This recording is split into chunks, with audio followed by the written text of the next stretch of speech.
Hola, ¿qué tal amigos? ¿Cómo están? Espero que estén muy bien. El día de hoy es un día muy especial, ya que daremos inicio con esta serie de videos que espero sirvan para promover un poco más esta ciencia que es la genética, específicamente la genética forense. Es por eso que el tema del día de hoy es justamente el siguiente, ¿qué es la genética forense? Presentado por su servidor, Gene el Polimórfico.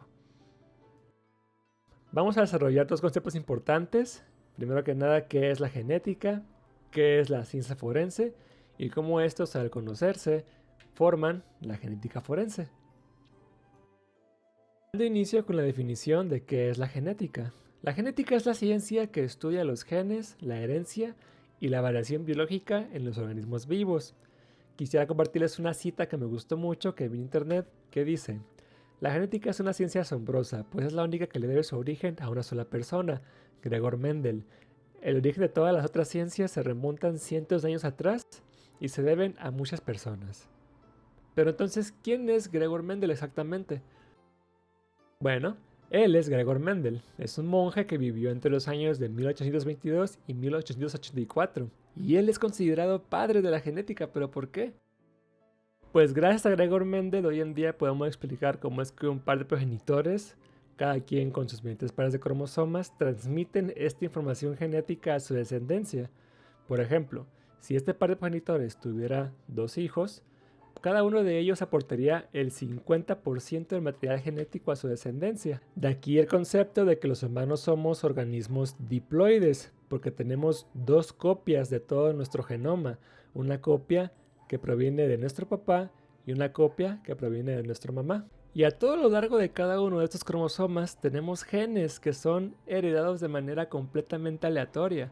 Y también pasan cosas, pues hay fenómenos como el que nos permite explicar el por qué este cromosoma que nos heredó papá no es idéntico a ninguno de los que vemos aquí arriba, como podemos ver por el código de colores.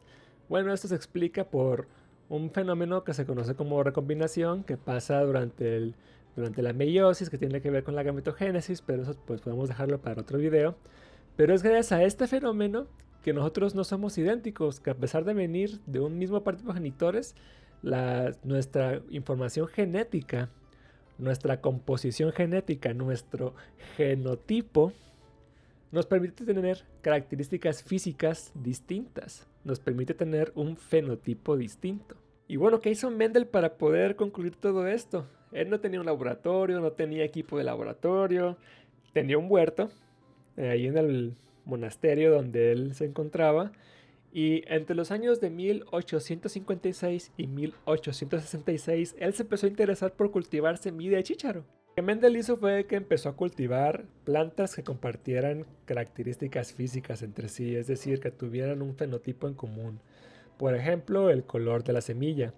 Esto podía ser también el color de la flor, el tamaño del tallo, el color de la vaina, pero a manera de ejemplo vamos a agarrar únicamente el color de la semilla. ¿Qué observaba él? Que al momento de juntar plantas que compartían esta característica, con el tiempo todas sus cosechas daban plantas con esta característica. Todas, todas, todas. Lo mismo con las semillas de color amarillo.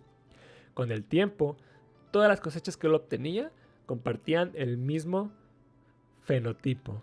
G1 y G2 me refiero a generación 1, generación 2, generación 3, generación 4, ¿saben? Con el paso del tiempo obtenía ya líneas puras.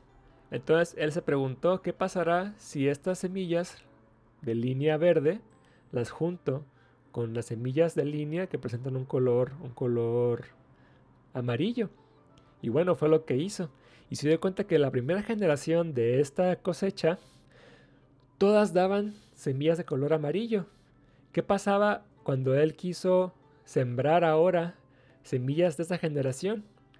Obtenía semillas tanto de color amarillo como de color verde, en una proporción aproximadamente de 75% y 25%. ¿Qué estaba pasando aquí?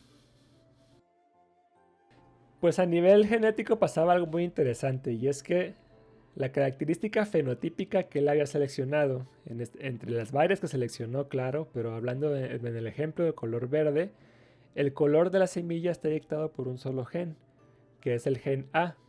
Y aquí podemos observar cómo, por cada generación, un par de progenitores brinda un alelo, cada uno brinda un alelo de ese gen a la siguiente descendencia y así sucesivamente. El gen A aquí está dictando el color verde. ¿Qué pasa con la línea de semillas de color amarillo? Pues es el mismo gen, el gen A, y cada par de progenitores provee de un alelo de ese gen a su siguiente descendencia. ¿Por qué A mayúscula y A minúscula? Bueno, pues es el mismo gen. Pero ¿qué pasó cuando Mendel juntó las semillas de color verde y color amarillo? Pues él se dio cuenta que de entrada toda la primera generación dio color amarillo. ¿Qué quiere decir? No hubo ninguna semilla color verde. El color amarillo era dominante. El rasgo amarillo era dominante sobre el color verde. Es decir, a pesar de que es, o se trata más bien del mismo gen, es el mismo gen, es el mismo gen A que dicta para el color de la semilla. Sin embargo, el alelo que se está heredando, alelo A mayúscula, tiene un carácter dominante sobre el alelo A minúscula. El A minúscula es recesivo. Es por eso que al juntar A mayúscula con A minúscula, cada uno brinda un alelo A y un alelo A minúscula. Toda la primera generación es uniforme a nivel genético. Son heterocigotos. Y también lo es a nivel fenotípico. Todas dieron amarillo porque es el carácter dominante. Pero ahora, ¿qué pasa cuando él quiso hibridar esta nueva generación de semillas? Esta generación heterocigota de semillas. Pues de entrada ya observó semillas de color verde. ¿Pero por qué? Pues aquí en este diagrama muestro cómo se comporta la segregación de cada uno de esos alelos. Obtuvo un 75% de semillas amarillas, pero a nivel genético estas semillas eran distintas. Tenía semillas homocigotas con el alelo dominante, semillas heterocigotas y pues por último las semillas verdes, que eran las semillas homocigotas del gen recesivo. En base a sus observaciones, Mendel definió una unidad básica que era la que se transmitía de generación en generación, y esta unidad básica era la que determinaba las características físicas de la descendencia. No lo llamó como tal en ese entonces, pero Mendel ya estaba describiendo lo que hoy conocemos como gen. Los genes son esa unidad básica que se transmiten de generación en generación y brindan las características físicas a las personas, no solo a las personas, a cualquier organismo. Y a estas primeras observaciones se le conoció o se le determinó como mecanismo de herencia mendeliano, y es por eso que Gregor Mendel es considerado el padre de la genética. Pero entonces, ¿pasa exactamente lo mismo con los humanos? Sí, bueno, más o menos. Si bien las leyes de Mendel establecen que cada gen se puede transmitir de manera independiente, uniforme, aleatoria, y cómo estos alteran el fenotipo de los organismos, esto es bien cierto, pero es bien importante considerar que no todos los genes siguen un mecanismo de herencia mendeliano.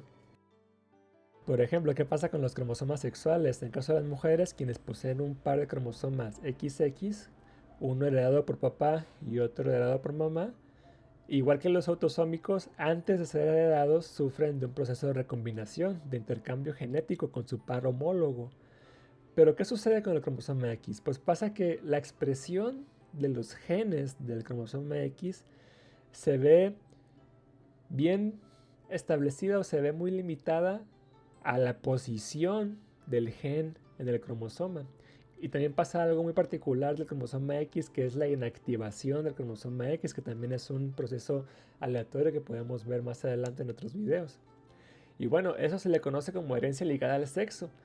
La expresión de los genes no depende ya si un carácter completamente dominante, que sí lo hay, sí hay caracteres dominantes hablando de cromosomas sexuales, pero también depende de esto. ¿Qué pasa si tú tienes un gen dominante aquí, pero el cromosoma que se inactiva es este? Pues a pesar de tener el carácter dominante, el que se va a expresar es el recesivo, porque durante ese proceso de inactivación del cromosoma X, ese se vio inactivado. Eso es la herencia ligada al sexo. Con los hombres pasa algo similar. Tenemos un par de cromosomas XY. De entrada, este par de cromosomas no sufre de recombinación. Esta persona, al momento de tener descendencia, si tiene hijos, él va a heredar su cromosoma Y a sus hijos tal cual como un bloque. sin sufrir ningún tipo de recombinación. ¿Qué pasa si este señor tiene una afección importante en su cromosoma Y? Pues esa afección va a pasar a su descendencia y se va a expresar sí o sí. ¿Qué pasa si este señor tiene una recombinación o una afección importante en su cromosoma X? Pues puede que al momento de pasárselo a sus hijas, tanto puede como que no, a lo mejor por procesos de recombinación o bien por de inactivación, puede que esa afección, a pesar de tener un carácter dominante, puede que no se exprese. Y eso es la herencia ilegada del sexo. Otro mecanismo de herencia no mendeliano es el de la transmisión o herencia del ADN mitocondrial, el cual se da exclusivamente por vía materna, es decir, son las madres de un mismo linaje las que transmiten el ADN a su descendencia. Es un mecanismo de herencia uniparental, un mecanismo de herencia no mendeliano. Y así hay varios, no solamente son los mecanismos mendelianos, sino que hay muchos otros que no necesariamente siguen estas reglas de Mendel. Y todo esto que tiene que ver, pues recordando que todo esto es genética, es el estudio de estos distintos mecanismos por los cuales hay un intercambio de información genética a través de la descendencia. Conocemos eso, entonces pasemos a qué es la ciencia forense. En sí, la ciencia forense es la aplicación, o podemos definirla de manera muy general, como la aplicación del método y conocimientos científicos de distintas áreas para la investigación y resolución de asuntos de interés judicial, es decir, tomar un problema, una observación, documentarla, recolectar información, hacer el análisis, interpretar y exponer un resultado con fundamento científico con el fin de poder dar conclusión a un caso. Existen distintas áreas dependiendo del caso que se esté trabajando. Puede ir desde la química, la medicina, patología, balística, entomología y por supuesto la genética. Entonces, ¿qué es la genética forense? La genética forense es la aplicación de los principios y métodos de la genética, en particular el estudio del ADN, para la resolución de cuestiones de índole legal, criminal y de identificación, con el objetivo de brindar apoyo con argumentos biológicos en la resolución de problemas en el ámbito judicial y forense. ¿Y en qué consiste? Pues consiste en tomar ventaja de estos mecanismos de transmisión genética entre generaciones para mediante marcadores moleculares poder establecer ya sea un parentesco o incluso una identidad. Son las dos grandes ramas de lo que suelen ser los casos de genética forense. Sin embargo, va mucho más allá de eso. Es posible definir o predecir rasgos fenotípicos de una persona, al igual que sus orígenes biogeográficos, con solamente su ADN, el estudio de la ancestría de una persona, diferenciación entre gemelos homocigotos que se supone que son idénticos a nivel molecular. ¿Cómo es posible eso, no? También la estimación de la edad de una persona. Son tan solo ejemplos de lo amplia que puede llegar a ser la genética forense. En un próximo video me gustaría abordar el tema de la evolución de la genética forense como ciencia desde sus orígenes hasta hoy en día, basándome en este artículo de revisión que presento en pantalla. Si eres una persona que está aunque sea un poco interesada en esto de la genética forense, te invito a leer el artículo y que me compartas en la parte de comentarios cuáles son los temas que te gustaría que aborde en próximos videos. Más adelante tengo pensado hacer la revisión completa del artículo, al igual que empezar a hablar de temas un poco más específicos, de análisis estadístico en pruebas de paternidad, casos penales, marcadores moleculares, etc. Así que por favor, estate atento a cuando lleguen esos videos. Y felicidades, has llegado al final del video, has tenido un acercamiento súper general de lo que es la genética forense. Muchas gracias y de verdad te invito a que si te interesa todo este tema de la genética forense, te suscribas al canal, le des like, actives notificaciones para que estés al pendiente de más videos que estaré subiendo más adelante de temas específicos un poco más a profundidad. Y si hay algún comentario, duda o tema que te gustaría que aborde en el canal, házmelo saber en la parte de comentarios o bien por vía correo electrónico. Si no es por el momento, eso fue todo por hoy. Nos vemos en el próximo video.